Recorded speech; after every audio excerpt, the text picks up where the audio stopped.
Hello everyone, welcome to the channel. Welcome if you're new. I'm Stacy and today we're going to be throwing together my reading journal pages for January. These are the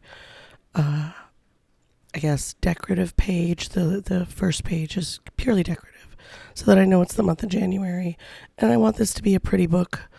A, because I'm going to live in it for the year, and B, because I like pretty things. And collage has been a big part of my creative process over the last couple of, maybe the last year and a half. I've been introduced to the kind of collage element of the creative process, and I really enjoy it. And that ended up leading into learning about reading journals. Journaling in general interests me, and I do some private journaling. Nothing heavy, just memory keeping basically, but in a journal way, decorative with photos and little writings on my thoughts of those photos in that moment or whatever. And that led to the reading journal situation last year. And last year I didn't finish. I quit the beginning of April. I just kind of stopped tracking my reading. It became something that I didn't have time for, honestly. Cup of coffee. Hopefully my voice will be back soon. I know I sound terrible right now. But yeah, so the reading journal, I'm tracking not only my reading, but my consumption of movies, gaming, and TV shows. And that is something I stole from another creative. They're linked below if you want to check them out. Those are the two people that I used for guidance for the layout of my book journal. The beginning pages. And Erin and Jess, I think her name is. But yeah, at any rate, this is just a decorative page. I'm using elements from my stash. I'm burning through a stash this year, trying really hard to control myself and not purchase things I don't need because I have things in my stash that will work. Only exception being my sticky, I'm saying a lot, sorry. My sticky subscription and my grabby scrapbooking subscription. Those are the two subscriptions that I'm allowing myself for this year. I would do an art subscription because I love getting an art box every month, but monetarily that's not an option for me this year. So those are the choices I made. I have other financial goals for the year that are pressing for me. So that was just a choice made. Plus I have a lot of art supplies. I don't really need anything right now. Like beginning of the year, I checked through all my supplies and I'm pretty set for supplies. The only thing I think I'm going to need possibly is paper if I go through stuff, which I will, and canvases. So what's on the page, I am going through and just collaging in pretty washi tapes and stickers. Now everything I've gotten over time, and I don't remember where I've gotten every little thing. 90% of my stuff comes from my Grabby scrapbook box. So definitely an amazing resource, Grabby. You can buy individual things on their website. I'm not affiliated at all. I just really like them. And for scrapbooking, I haven't done any of their art stuff. I've only gotten one of their art boxes when they first started, and it was not for me at the time.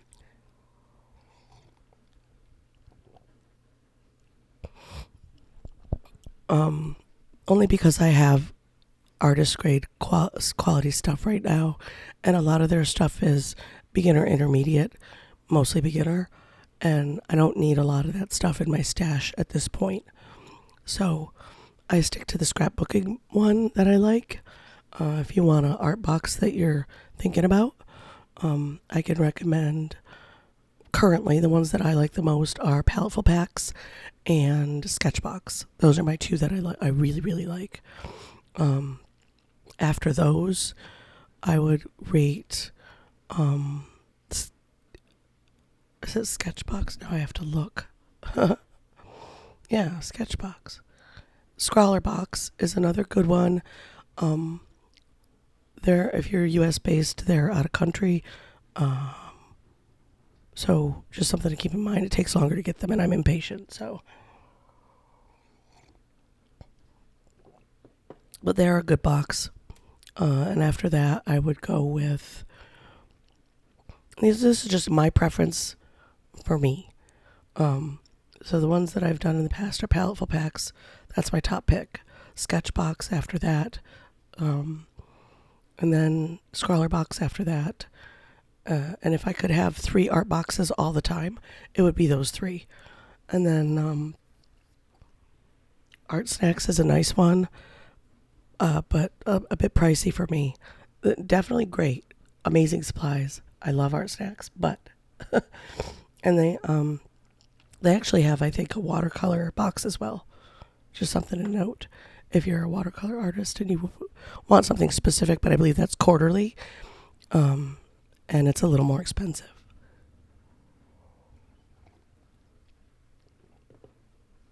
But yeah, so that's what I'm doing this year for creative stuff. And other places I've gotten supplies that you're using in front of you, the stamps that I'm using. You see that little star stamp up there? It came in a set from the creative. What is it called? Now I gotta look again.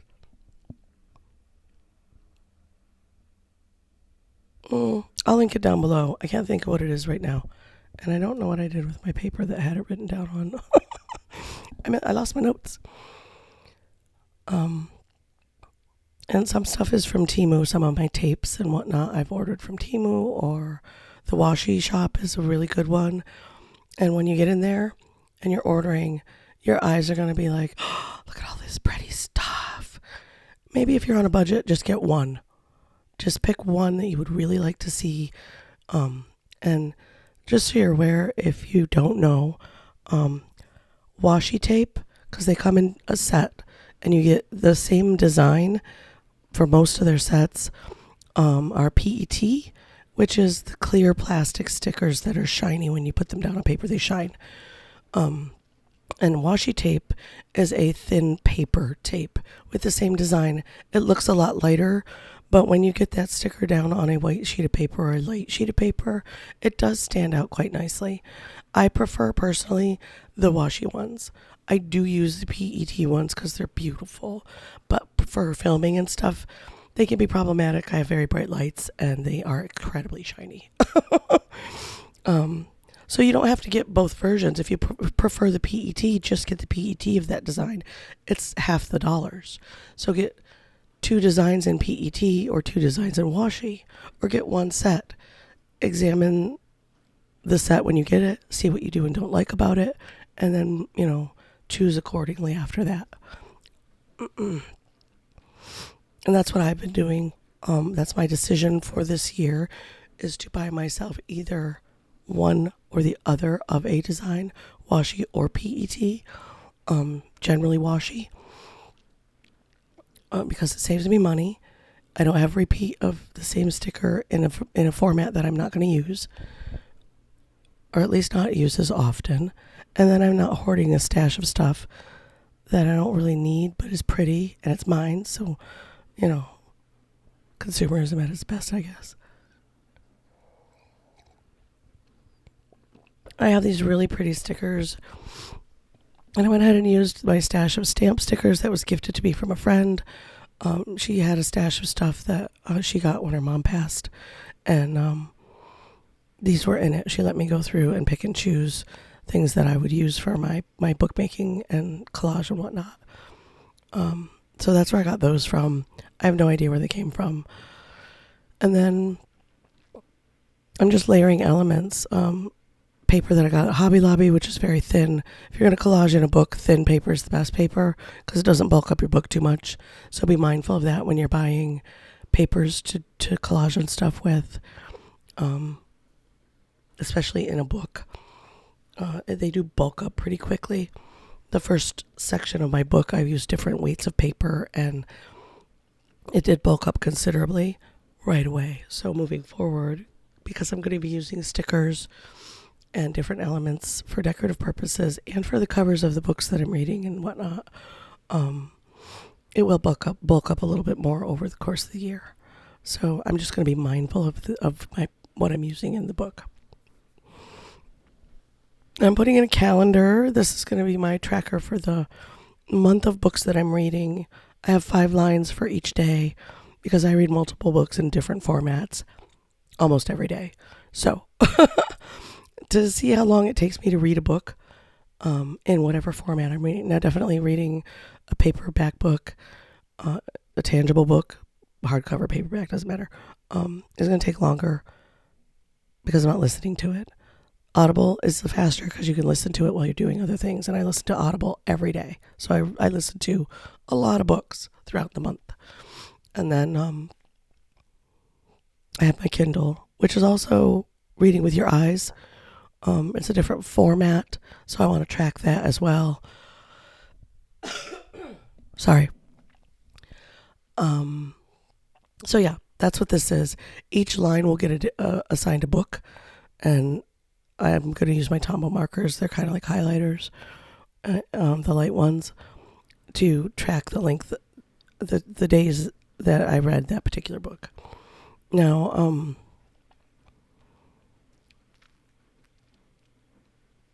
once again, I want this to be pretty, something I want to come back to. That's why I'm decorating. Now, I have a maybe next on the left-hand side. Maybe next and January read sections. Next month, I'm going to nix the maybe next because I don't really use that. I don't really do that. I'm going to cover the maybe next words up before the end of the month. And this page is just going to be my January reads page because I don't really do maybe next. I have a lineup of books, yes, but I'm a mood reader, so I don't know which one I'm going to read next. I just grab what I'm feeling like I want to read in the moment. And I do finish the book. If I'm reading a book, that's the book I'm reading. That's the story I'm in. And if I want to jump from story to story, I jump from format to format, i.e. Kindle, tangible book, or Audible. Not that you need to know any of this stuff, but there it is. Well, this is just my thought patterns behind my different trackers that I'm using for my books. And the consecutive pages after this are going to be the end of the month video. The layouts for all of my pages will be the last week of the month.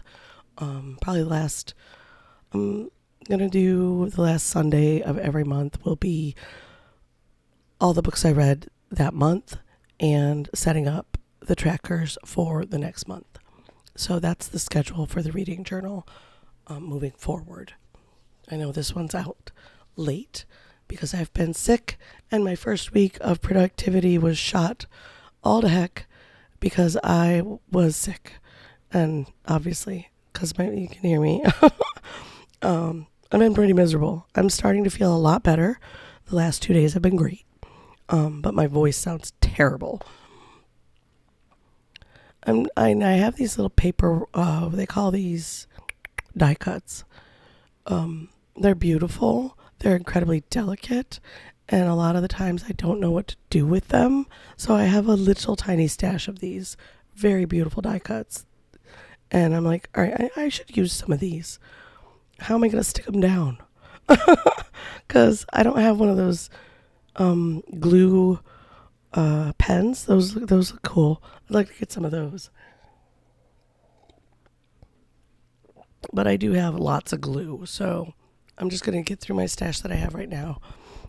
And I go ahead and line these up and pick the ones I want to put where, for the most part, and disappear off the screen apparently, because I'm hunting around for glue.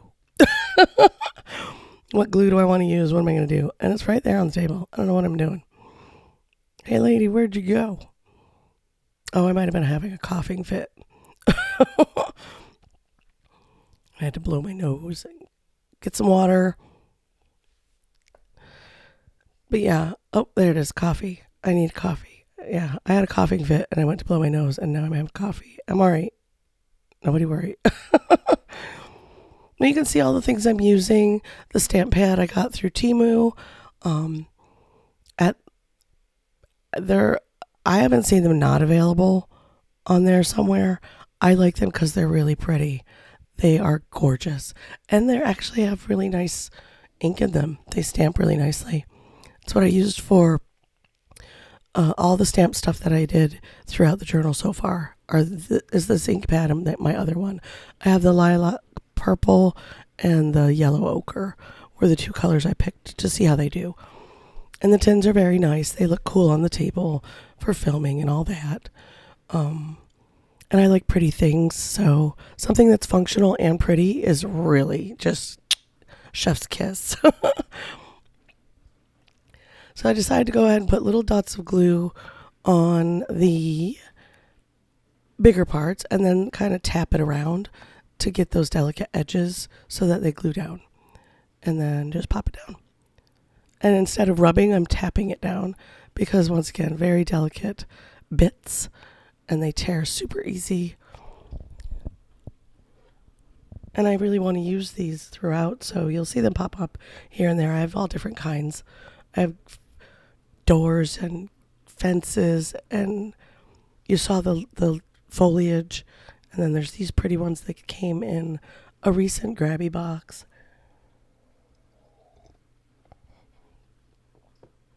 And they're so pretty. And I was gonna, in the little frames, write in what the page is for, but instead I'm like, instead I'd like them to look like little paintings in the book and be purely decorative. So yeah, my headings are not within the frames, and that was a conscious choice. You can do that too, though, if you want to put your little headings written small in the frame. Yeah, so the rest of this is just going to be me tapping that in and gluing that down, and we're pretty almost done with this little layout. I really like how it turned out. I think it's very pretty. Next is me showing you how it's going to look with the different book covers. For Zombie Fallout, I went ahead and did a compilation cover thing, and I'm going to write the title of the book for each review instead of a sticker for each review because there's so many of them and I get through so many so fast. But that's the basics of what it looks like. These are little cutouts that I've had for books that I want to read, and I just keep them in that back pocket back there. This is the book I'm in right now, How My Neighbor Stole Christmas. And then, yeah, I pre-made this last year and just pulled it from that book and put it in this one. So there we go. Let me know what you think. Bye.